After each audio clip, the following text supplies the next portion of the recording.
बिस्मिल्लाहिर्रहमानिर्रहीम। वो एक अजीब सी रात थी। मुझे समझ नहीं आ रहा था मैं क्या करूं, क्या ना करूं। शादी की पहली रात थी और दुल्हन बनी बैठी मेरी बीवी ने कहा कि खबरदार, मुझे हाथ मत लगाना, मैं किसी और से मोहब्बत करती हूँ। ये ज़बरदस्ती की शादी हुई है और याद रखो, तुम कुछ भी कर लो, मैं मोहब्बत नहीं हासिल पर कर पाओगे, न मैं तुम्हें चाहूँगी। इसकी आंखों में आंसू थे। मैं हैरान परेशान पागलों की तरह उसे देखने लगा और सोचने लगा, ये क्या हो गया है। जब कुछ समझ नहीं आया तो उठा और वज़ू किया और नमाज के लिए चला गया। अपने अल्लाह से ज़िक्र किया कि यार अब्बा, ये कैसा इम्तिहान है। मुझे डर था, बहुत ज़्यादा डर, मुआशरे का डर, ख़ानदान वालों का डर। मैं एक मिडिल क्लास फैमिली से ताल्लुक़ रखता था और ऐसी ऊंच नीच पर हमारे यहाँ इज़्ज़त का जुलूस निकल जाता था। मुख्तलिफ़ सोचें आ जा रही थी। अगर ये सुबह घर गई और वापस ना आई तो मेरी इज़्ज़त का क्या होगा। क्या पता ये अपने घर में ये ही ना कह दे कि ये नवा मर्द है, इससे शादी ख़त्म करवाओ। एक बार तो सोचा कि ज़बरदस्ती करता हूँ, गुनाह नहीं, मेरे निकाह में है, मगर मेरा दिल नहीं माना। मैंने इससे बात करना चाहिए, मगर मुझे गवारा ना हो कि मैं इस औरत की मिन्नत करूं जिसने मुझे यूं ठुकरा दिया। अल्लाह ताला से शिकवे शिकायतें करता करता सो गया। अगर उसे किसी और से मोहब्बत थी तो निकाह के लिए हाँ ही क्यों गई, या मुझे ही बता देती, इससे खुद रिश्ता ख़त्म कर देता। बात शादी तक बढ़ती ही ना, मेरी ज़िंदगी बर्बाद तो ना होती। मैं तो मुतवस्सत तबके से ताल्लुक़ रखने वाला आदमी शादी पर सारी जमा पूंजी लगा चुका था। खैर, सुबह वो अपने घर चली गई, कोई बात नहीं हुई। 3 दिन तक कोई हलचल नहीं हुई। 3 दिन बाद उसकी अम्मी की कॉल आई कि बेटा तुम आए नहीं अपनी दुल्हन को लेने, तो मैं लेने चला गया। मैंने वहाँ भी कोई बात नहीं की। हम वापस घर आ गए। मेरी बीवी मेरे सामने तो नहीं, अलबत्ता बाहर जाकर, ये घर की छत पर जाकर हर रात को फ़ोन पर किसी से बातें करती थी।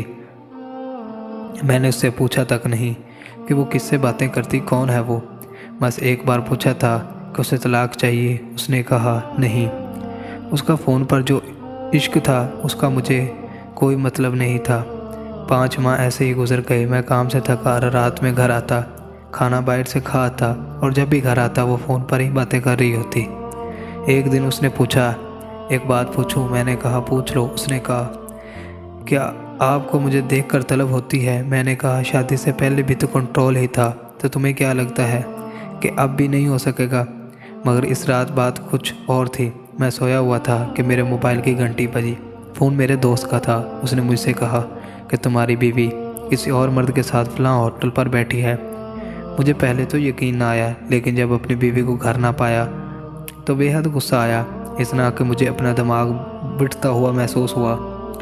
मैंने उसकी इज़्ज़त देखी, किसी को कुछ नहीं बताया और उसने मेरी इज़्ज़त ना रखी। मैं होटल की तरफ चल दिया, खुद को पुरसुकून रखा। वहाँ उसको किसी गैर मर्द के साथ बैठा देखा तो आवाज़ दी और कहा कि चलो घर चलो। वो चुपचाप घर आ गई।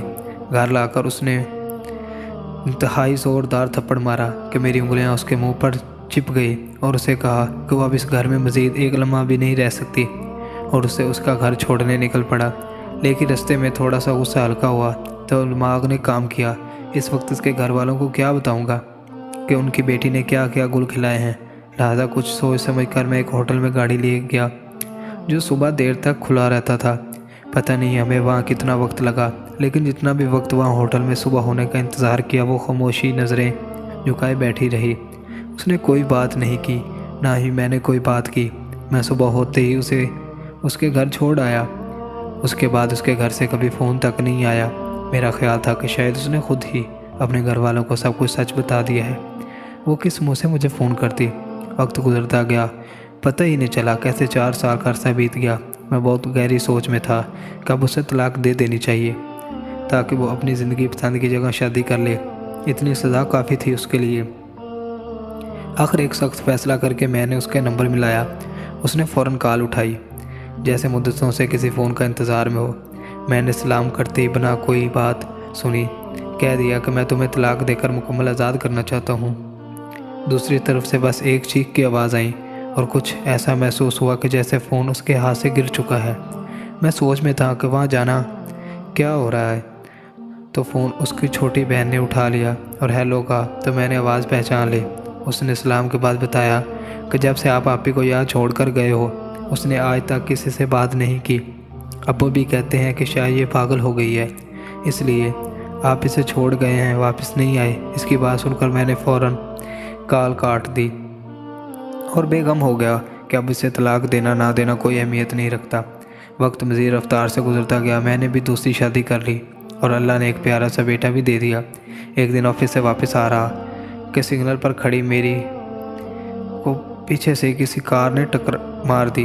मैं गुस्से से नीचे उतरा, पीछे को गया तो मैरान कार में एक शख्स थोड़ा सहमा बैठा था। मैंने गुस्से से उसे कुछ कहना चाहा, लेकिन उस दम से रुक गया और सोचने लगा कि इसे मैंने कहीं देखा है। थोड़ा दिमाग पर जोर देने की कोशिश की, लेकिन बेसूद।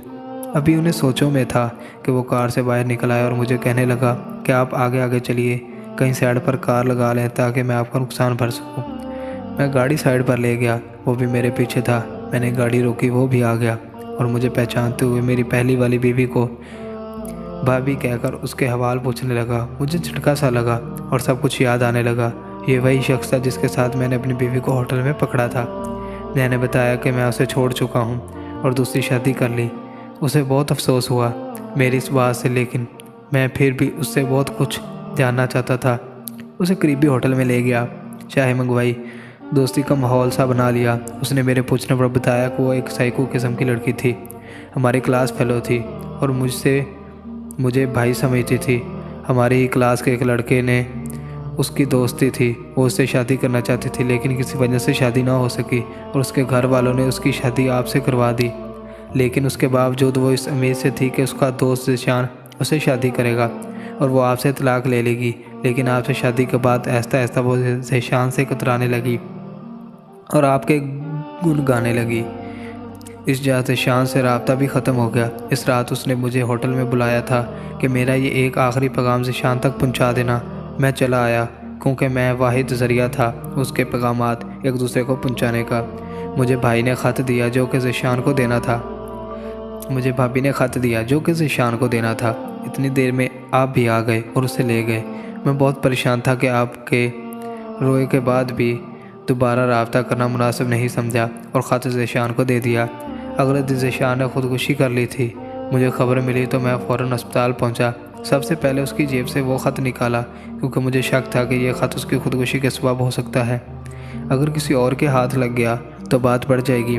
मैंने तदफीन के बाद घर आकर वो ख़त पढ़ा जिसमें लिखा था, ज़ीशान अब तुम मेरा इंतज़ार ख़त्म कर दो और कहीं अच्छी सी लड़की देख लो। मेरे शौहर का हुस्न सलूक ने मेरा दिल जीत लिया है। मैं उसे मज़ीद किसी तकलीफ़ में मुब्तला नहीं कर सकती। मुझे लगता है कि मुझे अपने शौहर से इश्क हो गया है। वो बहुत साबर, शाकर और हिम्मत वाला इंसान था। मैंने उसकी ज़िंदगी अजाब बना दी। अब मैं उसका अजाला करना चाहती हूँ। तुम यूँ समझना कि कभी मेरी ज़िंदगी में थे ही नहीं। वस्सलाम। मैं उसकी सारी बातें सुनता रहा और गुजरते वक्त को सोचता रहा और जाने किस वक्त घर पहुँच गया पता ही नहीं चला। सुबह सुबह गाड़ी निकाली और उसके घर पहुँच गया। पूछने पर साली ने एक तरफ इशारा किया। मैंने वहाँ देखा तो ज़मीन पर बिखरे बाल, गंदे कपड़े, ऐसा लगता था कई दिनों से अपना चेहरा तक नहीं धोया। उसने पागलों की तरह ज़मीन पर लकीरें मार रही थी। उसके हाथ में तिनका था। शायद मैं करीब चला गया, देखा तो ज़मीन पर मेरा नाम लिखते और मिटा देती, फिर लिखती और फिर मिटा देती। मैंने उठाना चाहा तो फूट फूट कर चीखें मार मार कर रोने लगी।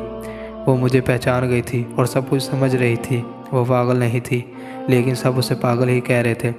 मैंने उसे उठाया, सहारा देते हुए गाड़ी तक लाया और गाड़ी में बिठा लिया और सीधा घर ले गया। मेरी बहू ने पूछा तो वो और परेशान हो गई। मैं किसी फ़कीरनी को उठा लाया हूँ। मैंने उसे कहा कि तुम्हें बाद में सारी बात समझाता हूँ। इसे नए कपड़े दिए और कहा कि नहा लो, कपड़े तब्दील करो, तुमसे कुछ बातें करनी है। वो नहा कर आई, वही पुरानी दुल्हन जैसी, आज तक किसी ने छुआ तक नहीं था। कुछ कहना चाहती थी मगर उसके होंठ काँप रहे थे। मुझे देखना चाहती थी मगर आंखें झुकी हुई थी। वो खुद ही कहने लगी, खुदा की कसम मैं तुम्हारी पाक दामनी की गवाही देती हूँ और तुम्हें माफ़ करता हूँ, तुम भी मुझे माफ़ कर दो। वो फिर से ज़मीन पर बैठ गई और फूट फूट कर रोने लगी। मैंने सहारा दिया, कमरे तक ले गया और उसे कहा कि तुम वाकई ही पागल हो। सब सच ही तो कहते हैं कि ये पागल है। देखो ना पागल, जब मैं तुम्हें घर छोड़ने जा रहा था हम 4 घंटे होटल में ठहरे रहे थे। मुझे बता देती कि सच क्या है। तुमने मुझे कुछ बताया ही नहीं। वो ये कहती हुई फिर रो रही थी कि मैं बताना चाहती थी, लेकिन मुझे पता था कि मेरा यकीन कोई नहीं करेगा, इसलिए खामोश थी।